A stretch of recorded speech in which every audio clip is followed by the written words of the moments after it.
तर मित्रांनो, आता बघा, आता वाजले 4 आणि आता मी आलो आहे फर्स्ट शिफ्ट करून.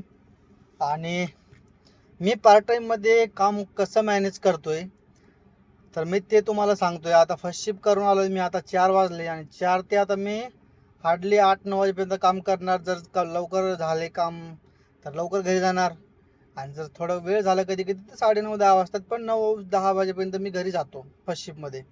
पण बऱ्याच लोकांना हा डाऊट असतो की मी कंटिन्यू जास्त बाहेरच असतो, 16-16 तास, 18 तास, 20 तास मी बाहेरच असतो. पण असं काही नाही मित्रांनो. मी 2 काम करतो मॅनेज, कंपनी आणि ओला उबेर. तर ते अशा प्रकारे करतो. सगळे लोक हे एवढं काम करतात की 12 तास 14 तास सगळे लोक बाहेर राहतात, तेवढेच मी काम करतो, जास्त काही काम करत नाही. त्यामुळं माझे 8 तास कंपनीमध्ये ड्युटी असते आणि 4-5-6 तास मी बाहेर काम करतो. त्यामुळं मी काही असं जास्त काम करत नाही. मला खूप लोकांचे प्रश्न असतात की नाही नाही तू खूप जास्त काम करतो. तर तसं काही नाही आहे, थोडं करतो कधी कधी जास्त, पण मी सगळं मेंटेन करून चालतो. तर असं माझं शेड्यूल असते मित्रांनो. मला हेच सांगायचं होतं ह्या व्हिडिओमधून.